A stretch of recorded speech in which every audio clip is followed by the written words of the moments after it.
नमस्कार दोस्तों, मैं अभय सिंह चौहान स्वागत करता हूँ आप सबका द एग्ज़ाम पोर्टल में। तो कैसे चल रही है आपकी तैयारी? देखिए, ग्रामर पूरा ख़त्म करेंगे। उसके बाद कुछ कमेंट आया है कि सर समास में दिक्कत ज़्यादा होता है ना। सर्वनाम है तो जैसे प्रश्नवाचक सर्वनाम कौन सा है, निश्चयवाचक सर्वनाम कौन सा है, ये सब भी पहचानने में दिक्कत होता है। तो इन सब का एक क्लास करवा दीजिएगा, तो वो भी करवा देंगे। पहले प्रीवियस ईयर पूरा कर रहे हैं, उसके बाद करवा देंगे। बस आप लोग ऐसे ही रखिए और एकदम साथ रहिए और सभी लोग पढ़िए। मैं देख रहा हूँ कि कुछ ही लोग सीरियस है, सभी लोग सीरियस होइए, समझे। और ऐसा नहीं है कि सिर्फ बिहार पुलिस में, आगे और भी एग्जाम है जिसमें ग्रामर पूछते हैं, आपको सब में काम आएगा। ठीक है, चलिए देखिए। तो इसमें पहला क्वेश्चन है कि निम्नलिखित में से कौन सा शब्द प्रश्नवाचक सर्वनाम है, और दूसरा क्वेश्चन उसी से रिलेटेड है।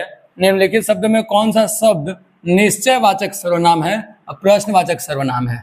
ठीक, हम आपको बोले थे कि किसी भी वस्तु ये सब में भाव वगैरह में जो प्रश्न पूछने का जो व्याख्या होता है उसको सर्वनाम कहते हैं, प्रश्नवाचक।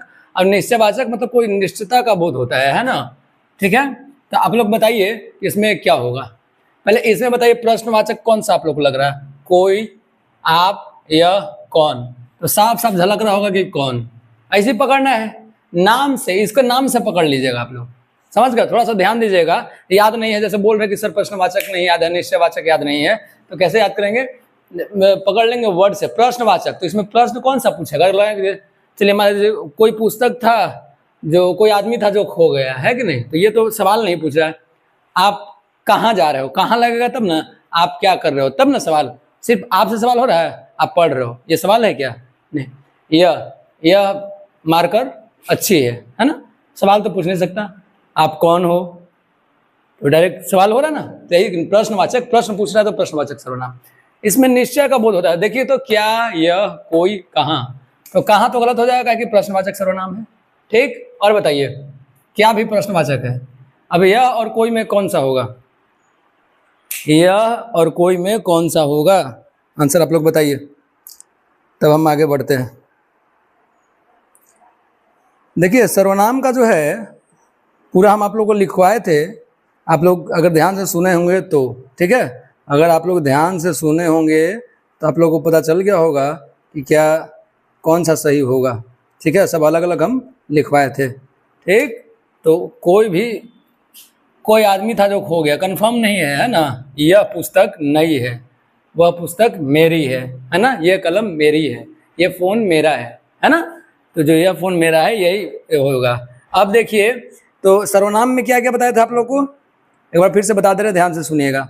सर्वनाम में 6 टाइप का सर्वनाम होता है। पुरुषवाचक, या उसको व्यक्तिवाचक भी कह सकते हैं, जिसमें मैं, हम, मैं, हम, मुझे, तू, तुम, तुझे, ये सब आ जाता है। फिर निश्चयवाचक में वे, निश्चयवाचक है ना, इसमें चलिए कर लीजिए, लिख लीजिए आप लोग। वे, यह, वह आदि।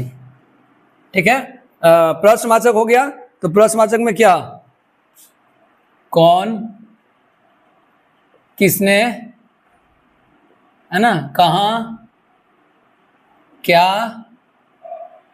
आदि। जैसे जैसे होगा सबको लिखवाते चले जाएंगे। ठीक है, अब बाकी अगर सर्वनाम आगे आएगा तो लिखवाएंगे, जब सर्वनाम करेंगे तो पूरा करेंगे। यही सब याद रखना है। ठीक है, अब आगे उसके बाद क्या था? चलिए, हो गया। चलिए, अब आगे हम लोग करते हैं, क्या है क्वेश्चन? प्रविशेषण। प्रविशेषण बताते हैं, बताइए तो क्या है? एन एडजेक्टिव, एडवर्ब, क्या है बताइए तो क्या है? विशेषण। सारा ऑप्शन जो है विशेषण के भेद, विशेषणों का भाव, विशेषणों की विशेषता, विशेषणों के गुण। तो विशेषण किसको बोलते हैं? जो संज्ञा और सर्वनाम का विशेषता बतलाता है उसको विशेषण कहते हैं। लेकिन प्र लग गया अगर विशेषण में, तो वो हो गया जो विशेषणों का भी विशेषता बताएगा, उसी को प्रविशेषण कहेंगे। मतलब ये सब गलत हो जाएगा। विशेषण के गुण नहीं होगा, विशेषणों का भाव नहीं होगा, विशेषण के भेद नहीं होगा। क्या होगा? विशेषणों की विशेषता जो बताता है उसी को प्रविशेषण कहते हैं। क्या कहते हैं? प्रविशेषण कहते हैं, प्रविशेषण कहते हैं। समझ में आ रहा है? प्रविशेषण कहते हैं। वैसे ही अविशेषण किसको कहेंगे? जो सर्वनाम, संज्ञा और सर्वनाम का विशेषता बतलाएगा, है ना। अब इसमें बताइए, 4 नंबर क्वेश्चन है कि निम्नलिखित संज्ञा विशेषण जोड़ी। मतलब इधर बायां तरफ संज्ञा है और इधर विशेषण है। कौन है? देखिए तो, विष, विशैला, उन्नति, उन्नत, पिता, पैतृक, प्रांत, प्रांतिक। बताइए। विष, विष का तो विष कैसा है, विषैला है, लेकिन विष क्या है? क्या वो जातिवाचक संज्ञा है? किसी भी टाइप का संज्ञा है क्या? नहीं है। विष खुद एक विशेषण है। उन्नति, आप ऐसा करोगे तो उन्नति होगा, आप ऐसे ढंग से काम करोगे तो आपका उन्नति होगा, तो बिल्कुल नहीं होगा। पिता, ठीक है, पिता और पैतृक है, होगा क्या? सेम है, नहीं होगा। प्रांत और प्रांतिक, क्योंकि प्रांत जो है, प्रांत का मतलब क्या होता है? जगह, स्पेशल बोलते हैं ना कि पश्चिमी प्रांत में, दक्षिणी प्रांत में, है ना, तो स्थान, किसी व्यक्ति, वस्तु, स्थान आदि भाव नाम को संज्ञा कहते हैं ना, तो प्रांत। और ये हो गया प्रांतिक, है ना, विशेषण। प्रांत प्रांतिक विशेषण है ना, तो ये हो गया आपका चारों क्वेश्चन। एक बार फिर से देख लीजिए, निम्नलिखित में कौन सा शब्द प्रश्नवाचक है? तो कौन, किसने, कहाँ, क्या आएगा, तो प्रश्नवाचक हो जाएगा। निश्चयवाचक में वे, यह, वह, ये सब निश्चयवाचक हो जाएगा। अब प्रविशेषण किसको कहेंगे? जो विशेषणों की विशेषता बतलाता है, और संज्ञा विशेषण का जोड़ी इसमें प्रांत और प्रांतिक है, क्योंकि संज्ञा का भी परिभाषा आपको पता है, उसका पांचों भेद पता है, उसका आपको सबका एग्जाम्पल पता है, और विशेषण का तो पता ही है कि संज्ञा और सर्वनाम का जो विशेषता बतलाएगा उसको विशेषण कहेंगे, और जो विशेषण का भी विशेषता बताएगा उसको प्रविशेषण कहेंगे, है ना। इतना का स्क्रीनशॉट ले लीजिए, आगे बढ़ते हैं। चलिए आगे देखिए, जगदीश में कौन सी संधि है? बताइए, जगदीश में कौन सी संधि है? देखिए कल ही बताए थे, स्वर, व्यंजन, विसर्ग, तो आप लोग को दिख गया होगा, विसर्ग व्यंजन सही होगा। क्यों? क्योंकि अगर करेंगे तो क्या होगा? जगत जोड़ ईश, विश्व का भगवान, ईश्वर। तो त में हलंत लगता है, किसी भी वर्ड में हलंत लगता है तो स्वर को छुपाने के लिए, इससे ये भी क्वेश्चन पहले बचा चुके हैं। तो स्वर जब छुप गया तो व्यंजन है, त में अ हट गया तो व्यंजन है, अगर ई नहीं लगता तब स्वर हो जाता, लेकिन ई लगा तो यहाँ पे स्वर, इसका स्वर छुपाने के लिए हलंत लगाते हैं, बताए थे आप लोग को। तो जगत जोड़ ईश, तो इधर व्यंजन और स्वर, तो व्यंजन और स्वर होगा तो क्या हो जाएगा? व्यंजन हो जाएगा। यही रहता विद्या जोड़ अर्थी, विद्या जोड़ अर्थी, तो कौन सा संधि हो गया? स्वर हो गया। कैसे हो गया? तो विद्या में आ है और इधर अ तो है ही, है कि नहीं, है ना। तो यही कहिएगा कि सर इसमें भी तो कह सकते हैं, तो अगर इसमें हलंत लग जाएंगे तब दिक्कत हो जाएगा, इसलिए जगत जोड़ इस, तो व्यंजन संधि हो गया। विसर्ग का तो बताए थे, दू जोड़ आत्मा, विसर्ग दोनों बिंदुओं को विसर्ग बोलते हैं, समझे। दू जोड़ आत्मा बराबर क्या हो जाएगा? दूरात्मा, है ना। चलिए अगला क्वेश्चन है कि सार्थक खंड वाले शब्द क्या कहलाते हैं? सार्थक खंड, देखिए हम बताए थे ना कि एक बार बता देंगे तो आगे जो भी क्वेश्चन आएगा बनते चला जाएगा। इसका एवं कोई दिक्कत है यौगिक मारने में? क्योंकि रूढ़ उसको बोलते हैं, रूढ़ किसको बोलते हैं? रूढ़ वैसे शब्द का जो निरर्थक होते हैं, सीधा समझिए, निरर्थक मतलब कि उनके टुकड़े करने से कोई खास वर्ड बनता नहीं है, कोई खास अर्थ निकलता नहीं है, इसलिए उसको निरर्थक कहते हैं। जैसे टब, बाल्टी, लोटा, ग्लास, मार्कर, बोर्ड, ठीक है, ये सब रूढ़ में आ गया, ठीक है, इसलिए रूढ़ नहीं होगा, क्योंकि सार्थक खंड वाले शब्द पूछे, सार्थक खंड होना चाहिए, ठीक। जैसे यौगिक में है तो हिम प्लस आलय, आलय का मतलब होता है क्या? घर। अहिम अलग अलग है, हिम का मतलब क्या होता है? बर्फ। तो दोनों का अलग अलग खंड का निकल रहा है ना, तो ये यौगिक हो गया। विद्या जोड़ आलय, विद्या का घर, दोनों अलग अलग निकल रहा है, ठीक, तो ये यौगिक हो गया। योग रूढ़, जिसको खंड करने पर एक नया अर्थक शब्द निकलता है, जैसे दशानन, दशानन, लंबोदर, है ना, और लंबोदर आपको और कर सकते हैं कमल नयन, भगवान विष्णु को कहते हैं, दशानन रावण को कहते हैं, लंबोदर गणेश जी को कहते हैं, है ना। शिव जी का भी बताए थे आपको, है। तो ये हो गया, देखिए फिर से सब दोनों हो गया, ठीक है। आगे बढ़े, इनमें अवयव कौन सा है? अवयव किसको बोलते हैं जी? जिसका कोई काल, लिंग, समय अति में परिवर्तन ना हो, वही याद रखिएगा। अवयव पहचानने का सबसे बढ़िया तरीका ये वाला है, समझ गए, इसलिए ये तीनों गलत हो जाएगा। जैसे दो चार को और एग्जाम्पल बता देते हैं और ढंग से आप लोग को अवयव समझा देते हैं, क्योंकि प्रत्यय, अवयव, उपसर्ग, है ना, ये सब पूछता है, ठीक है। चलिए अवयव का बताते हैं आपको। अवयव को कहता है कि जिनके रूप में लिंग, वचन, पुरुष, कारक, काल आदि की वजह से कोई परिवर्तन नहीं होता है। कोई परिवर्तन नहीं होता है। जिनके रूप में लिंग, वचन, पुरुष, काल, कारक आदि की वजह से कोई परिवर्तन नहीं होता है, उसको अवयव पद कहते हैं। जैसे तेज, हाँ, जैसे तेज, तेज। उसके बाद आपको हो गया कल, धीरे, लेकिन, इसमें देखिए कोई परिवर्तन नहीं होगा, इत्यादि लिख देते हैं। तो ये आपका हो गया, अवयव हो गया। ये सब क्या हो गया? अवयव हो गया। अगला क्या है क्वेश्चन? 8वां नंबर क्वेश्चन क्या है? 8वां नंबर क्वेश्चन है कि अल्प प्राण वर्ण। सबसे इजी क्वेश्चन, ध्यान से सुनिएगा। एक अल्प प्राण होता है, एक और क्या होता है? एक अल्प प्राण होता है और दूसरे वालों को क्या बोलते हैं? महाप्राण। ठीक, अल्प प्राण और महाप्राण पूछता है हमेशा, याद रखिएगा। ठीक, अल्प प्राण और महाप्राण बता देते हैं आपको। महाप्राण याद रखिएगा, अल्प प्राण आपको कभी गलत नहीं होगा। सही से यहां पे समझा देते हैं अल्प प्राण और महाप्राण। देख लीजिए, महाप्राण क ख ग घ से, ठीक है, प फ ब सब तक लेकर दूसरा, ठीक, और कौन सा हो गया? हाँ, दूसरा और चौथा। जैसे इसका क ख ग में दूसरा क्या हो गया? ख, और चौथा क्या हो गया? घ। चौथा में क्या हो गया? छ, और ये क्या हो गया फिर? आपको झ। ठीक, इसमें हो गया आपको थ, ध, है ना? वैसे ही आपको ठ, ढ ना, भ, फ, प फ ब में क्या हो गया? फ और भ। ये क्या हो गया? महाप्राण। कवर्ग, चवर्ग, क से अंग तक को कवर्ग बोलते हैं, च से यहाँ तक को चवर्ग बोलते हैं, ट से ट्वर्गिना तक को टवर्ग बोलते हैं, त से न तक को तवर्ग बोलते हैं, प से म तक को पवर्ग बोलते हैं। ठीक है, तो याद रखिए कवर्ग में कवर्ग, चवर्ग, टवर्ग, थवर्ग, पवर्ग, इस सब में दूसरा और चौथा उसको महाप्राण बोलेंगे। अब बाकी जितना बच जाएगा सबको अल्प प्राण। दूसरा चौथा को महाप्राण, दूसरा चौथा महाप्राण। ठीक है, देखिए एक और ट्रिक, ये दो वर्ड है, अब ये दो वर्ड है, तो इतना याद रखा कि दो वर्ड वाला मतलब दूसरा, अब एक में लिख देंगे तो क्या वो हो गया? चार, तो चौथा बुलाइएगा कभी, जैसे महा, तो ये दो हो गया, ये दो है, तो दूसरा हमको याद रखा सब में दो को होगा, ये दो को है तो सब में दो होगा। और फिर दूसरा के बाद कैसे याद रखा? सबको मिला दो, महाप्राण, चारों अंक का हो गया तो चार गो, चौथा दू को जब था, जब दू को था तो दूसरा याद रखना है, और सबको मिला दिए तो चार को हो गया, तो चौथा याद रखना, मतलब दूसरा और चौथा महाप्राण। क्लियर है? इससे ही जो कुछ नहीं समझा सकता है कोई, है ना?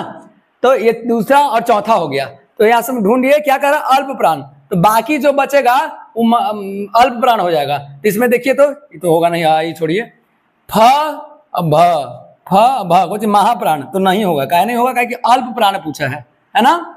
अब देखिए थ और छ, देखिए थ और छ महाप्राण है, मतलब नहीं होगा, काहे कि अल्प प्राण पूछा, तो होगा कुछ ही। तो हमेशा याद रखना है महाप्राण दूसरा और चौथा, महाप्राण तो सब में दूसरा दूसरा, सब में दूसरा दूसरा, महाप्राण एक में चार को हो गया तो चौथा चौथा, तो दूसरा और चौथा महाप्राण, अब बाकी जो बच गया से अल्प प्राण। क्लियर है? इतना ले लीजिए, उसके बाद आगे बढ़ते हैं। ठीक है, ध्यान दीजिएगा, रूढ़, यौगिक ये सब बार बार पढ़ा रहे हैं, व्यंजन, स्वर, समास, ये सबसे क्वेश्चन आता ही आता है, बिल्कुल गलत नहीं कीजिएगा।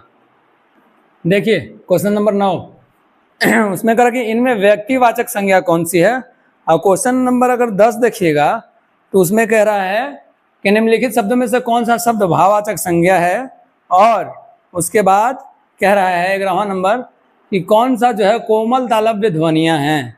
ठीक है, तो बताइए आप लोग 9वां नंबर क्वेश्चन का आंसर दीजिए, 9वां नंबर क्वेश्चन का आप लोग आंसर कीजिए, जल्दी से कमेंट कीजिए, और उसके बाद 10वां का भी करिए।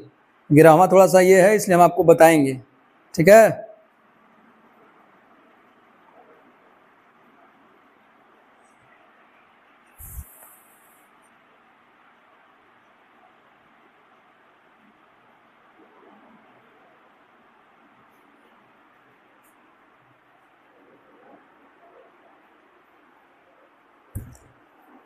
देखिए व्यक्तिवाचक संज्ञा, घरेलू लग रहा है क्या?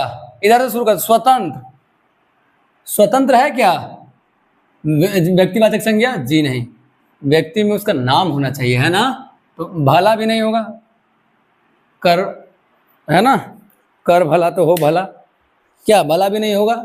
चलिए, घरेलू नहीं होगा क्योंकि नाम सीधा सीधा दिख रहा है कि मांडवी। मांडवी व्यक्तिवाचक संज्ञा किसको कहते हैं बताइए?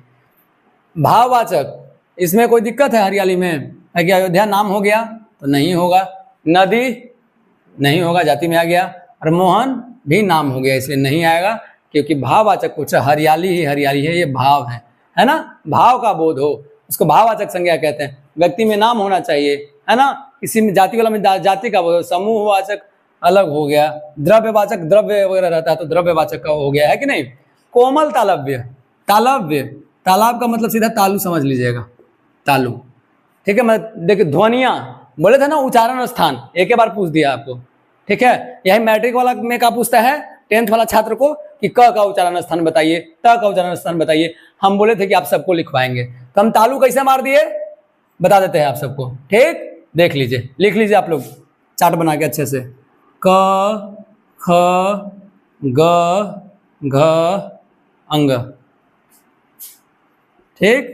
इसको बोलते हैं कवर्ग। कवर्ग बोले जब भी हम, तो आप लोग समझ जाइएगा कि ये टोटल को कवर्ग बोल रहा है, ठीक है? ये टोटल को कवर्ग बोल रहे हैं, ठीक? जब भी बोले तो समझ जाइएगा कि टोटल को कवर्ग बोल रहे हैं। ये होता है कंठ, ठीक? च छ ज झ य, इसको बोलते हैं चवर्ग। इसका उच्चारण स्थान है तालु, तालु। इसको बोलते हैं तालव्य, देखिए वहां पर लिखा हुआ है तालव्य, है ना? तालव्य, ओके? अब है ट ठ ड ढ टवर्गीना, इसको बोलते हैं टवर्ग, टवर्ग। इसका होता है ऋटुर सा नाम मूर्धा, यह मूर्धा से आता है, मूर्धा, ठीक? मूर्धा। त थ द, नीचे लिख देते हैं थोड़ा सा और, है ना? और नीचे नीचे भाग रहा है जी, इसे यहाँ पे बराबर कर देते हैं। त थ द ध न, क ख ग आज आप लोग को पढ़ा रहे हैं हम, समझे? तो इसको पढ़िए, अभी तक देखिए बचपन वाला छूटेगा नहीं। दांत से होता है, दंत भी बोल सकते हैं, ठीक? तवर्ग बोलते हैं। अब इसको बोलते हैं पवर्ग, प फ ब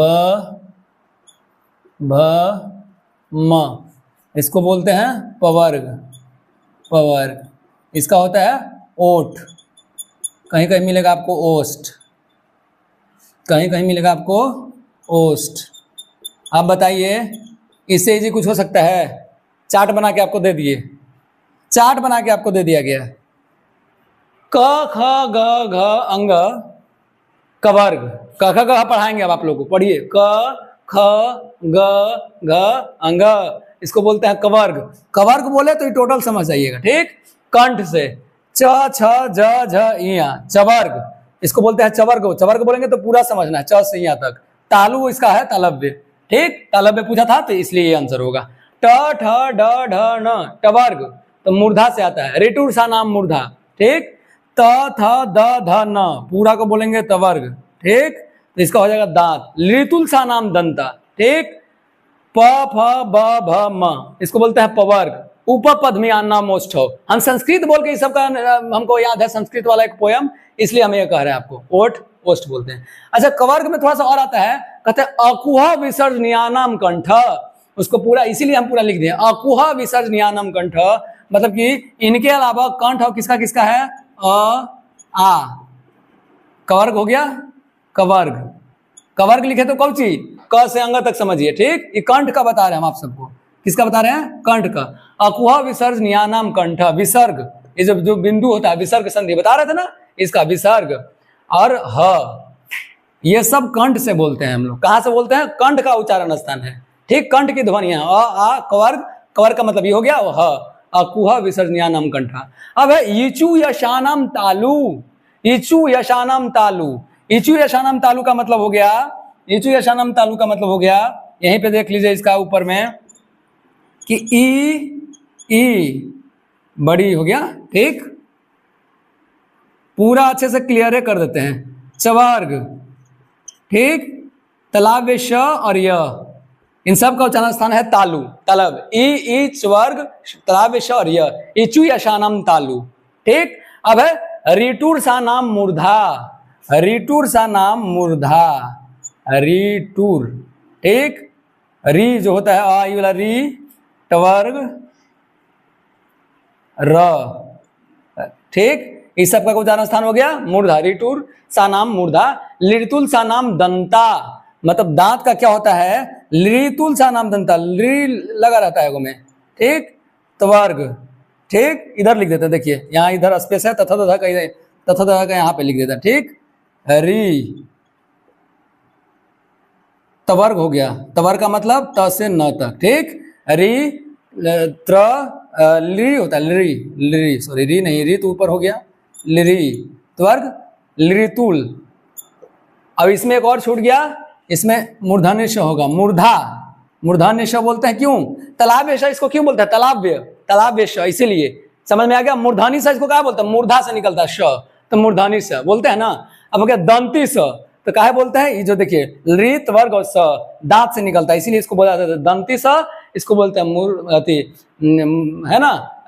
देखिए तालाब में तालाब्य श, मूर्धा स और मूर्धनी स बोलते हैं, तो मूर्धा से निकलता दांत से निकलता, इसलिए दंती स बोलते हैं। उपपद्मियाना मोष्ठ माने उ, अपवर्ग, पवर्ग में प से म तक, म, उपपद्मियाना मोष्ठ, उ और ओ, ये सब ओट से हम लोग बोलते हैं, ओ भी ले लीजिए, ठीक, उपपद्मियाना मोष्ठ, ठीक है। अब पूरा हो गया, कवर्ग, चवर्ग, टवर्ग, तवर्ग, पवर्ग, और सबका बता दिए। उसके अलावा जो अगर पूछ देगा तो यही सब पूछेगा, ठीक। कवर का मतलब समझिए रहे, अ, आ, ह, ई, इसीलिए तालाब श, मूर्धनी स, आज आप लोग को पता चल गया होगा कि तालाब श काहे बोलते हैं, इसको मूर्धनी स काहे बोलते हैं, मूर्धा से निकलता है, इसको दंती स काहे बोलते हैं, कि दांत से निकलता है, ठीक है। अब ऐसे क्लियर हो गया।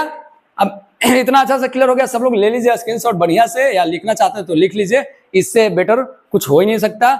लेकिन आप लोग को ये बता दे, पसंद आए तो लाइक जरूर करिएगा सेशन को, जितना लोग देखेंगे लाइक का बटन, बस बैंक में पैसा निकालने जाते हैं, चाहे दुकान पर आधार कार्ड से तो ठेपा लगाते हैं ना, बस ठेपा दे देना है, ठीक है। खटक एकदम खटाखट खटाखट लाइक करना है, फटाफट फटाफट फटाफट शेयर करना है, समझ गए कि नहीं, हाँ, और सब्सक्राइब एकदम झकाझक करना है, समझ गए। तो अगर मिलते हैं अब नए वीडियो में नए सेट के साथ, तब तक के लिए जय हिंद।